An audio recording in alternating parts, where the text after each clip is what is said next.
Because God's never going to let you be alone for long.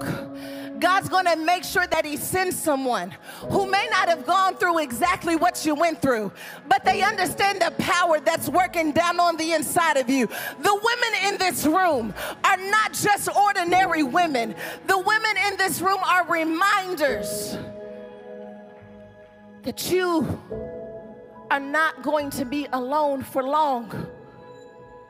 Because God is raising up women everywhere to take their places at his table. And Lazarus and Jesus now, because they have shared in this moment and they've shared in this power, they both have targets on their back.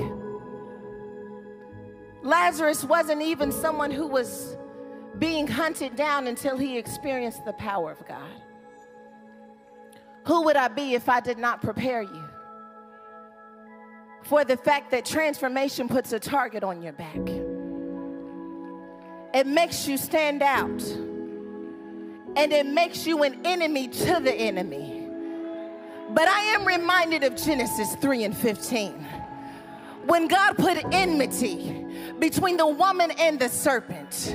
And he told that woman in that moment that I'm going to put enmity between you and the serpent.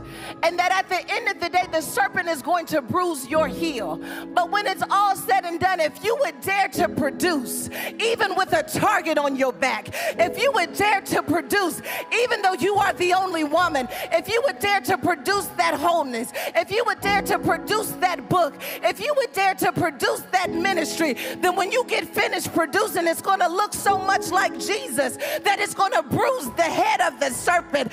I wish somebody understood the power of bruised heels still crushing the serpent's heads. I wish someone understood the power of what happens when we recognize that at the end of the day, I may be a target, but no weapon formed against me will prosper.